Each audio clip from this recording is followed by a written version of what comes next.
Okey, dah habis lama dah rela Imam Syafi'i kat kita. Saya lebih saran tuan-tuan nak buku apa sekarang? Muhammad saya dah belanja. Bagi mereka yang nakkan the thought, cara berfikir, ini adalah Graham Fuller, bekas ejen CIA yang bersara dan kemudian mendedahkan kepada dunia pada tahun 2014 bagaimana konspirasi yang diatur oleh Barat untuk sengaja mencela Islam. Jadi The World Without Islam ni masa dia diterbitkan sangat-sangat laris. Hinggalah saya minta mereka terjemah dalam bahasa Malaysia dan Kiri Darren dapat hak penterjemahan. The World Without Islam ni antara benda yang selain daripada Edward Said menulis Clash of Civilization, inilah buku yang banyak diperceritakan.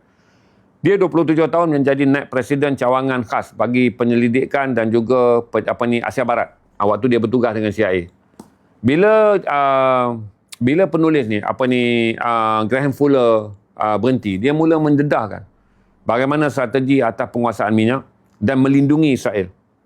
Maka momokkan tentang Islam agama pengganas, Islam adalah ekstremis, mula diperkatakan. Dia jawab dengan mudah. Dia jawab hujah Barat untuk orang Barat. Islam muncul 1400 tahun dulu. 3000 tahun dulu sebelum 1500 tahun sebelum kedatangan Islam. Telah pun berlaku perang di antara pembunuhan. Daripada zaman Babar sampai Tatar, daripada zaman Roman sampailah ke zaman Babilonia. Mesopotamia. Orang dah berbunuh pun tak berbabit dengan agama Islam. Ketika Perang Dunia Kedua, 60 juta orang mati di seluruh dunia ni, Islam tak terlibat.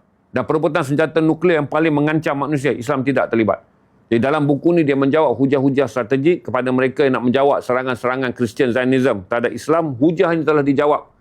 Berarti kalau kita nak jawab dalam hujah Islam kepada orang bukan Islam agak rumit. Jadi kita belajar bagaimana seorang yang punya pengalaman yang sangat luas dalam perang saraf. Kemudiannya keluar dia melancarkan perang saraf balik untuk membela Islam.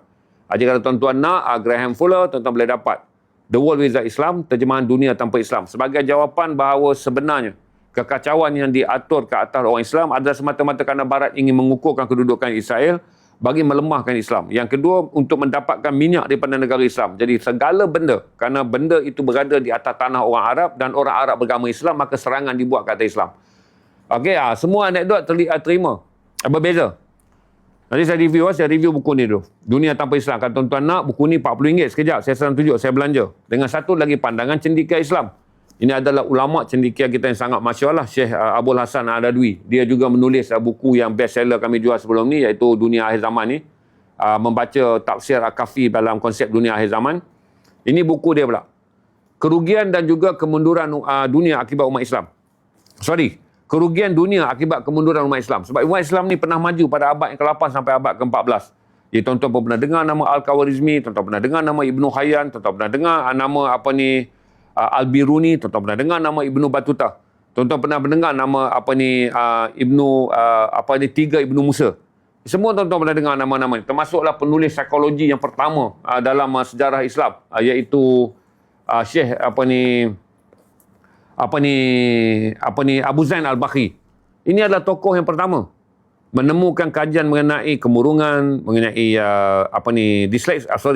kemurungan, mengenai fobia dan juga mengenai penyakit skizofrenia. Bayangkanlah tuan-tuan, pada tahun 800 hujung tahun 800-an dan awal tahun 900-an, penulis ini telah pun menulis satu kitab yang lengkap dengan 8 bab tentang kesihatan mental.